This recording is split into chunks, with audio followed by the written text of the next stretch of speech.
तत्सत में आपका स्वागत है।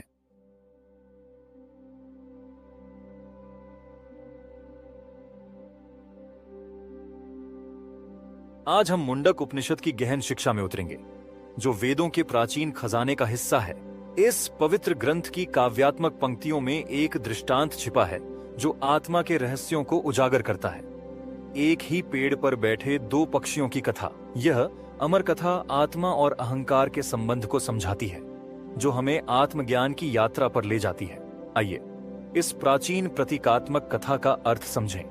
मुंडक उपनिषद में मानव अनुभव की तुलना एक ही पेड़ पर बैठे दो पक्षियों से की गई है। द्वासुपर्णा सयुजा सखाया समानम वृक्षम परिशस्व जाते तयोरन्यः पिप्पलम स्वाद्वत्यनश्नन्यो अभिचाकशीति। दो पक्षी सदा साथ रहते थे, एक ही पेड़ पर रहते हैं। उनमें से एक मीठे और कड़वे फलों का स्वाद लेता है, जबकि दूसरा केवल देखता है। यह वृक्ष शरीर का प्रतीक है और इसके फल हमारे कर्मों के परिणाम हैं, मीठे और कड़वे।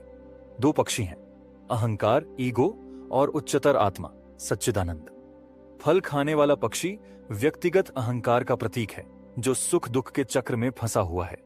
दूसरा पक्षी उच्चतर आत्मा केवल मूक दर्शक है। फल खाने वाला पक्षी हमारा अहंकार है, वह जो इच्छाओं से जुड़ा हुआ है, हमेशा आनंद की खोज में और दुख से बचने में लगा रहता है।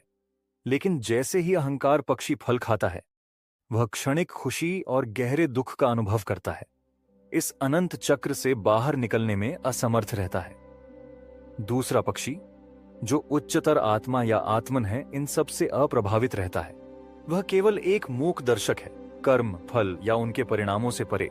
अपने संघर्ष के क्षणों में अहंकारकारी शेष क्षणों में अहंकार पक्षी शांत पक्षी की ओर देखता है।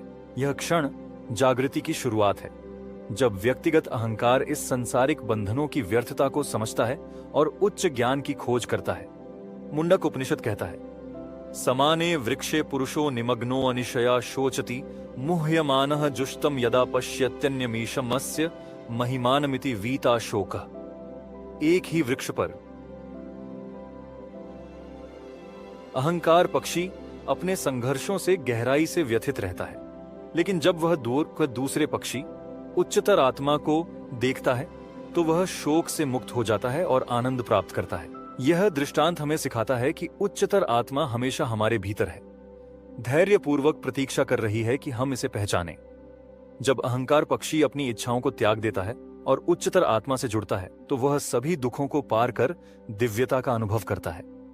मुंडक उपनिषद खूबसूरती से निष्कर्ष देता है कि यह अनुभूति मुक्ति की ओर ले जाती है। यो वै तदक्षरम विदित वास्मलोके मुच्यते सर्व पापैः प्रमुच्यते। जो उस अक्षर को जान लेता है, वह मुक्त हो जाता है, सभी पापों और दुखों से छुटकारा पा लेता है। दो पक्षियों की यह कथा सिर्फ एक दृष्टांत नहीं है, बल्कि हमारे अपने जीवन का प्रतिबिंब है। यह हमें याद दिलाती है कि अहंकार क्षणिक सुख की तलाश करता है, जबकि उच्चतर आत्मा शाश्वत आनंद की कुंजी है। जैसे ही हम भीतर झांकते हैं और अपनी सच्ची प्रकृति से जुड़ते हैं, हम जीवन के द्वंद्व को पार कर वह शांति प्राप्त करते हैं जो हमेशा से हमारी थी। हमारे साथ इस यात्रा में शामिल होने के लिए धन्यवाद। उपनिषदों, वेदों और अन्य पवित्र ग्रंथों की अमर कहानियों के लिए तत्सत को सब्सक्राइब करें।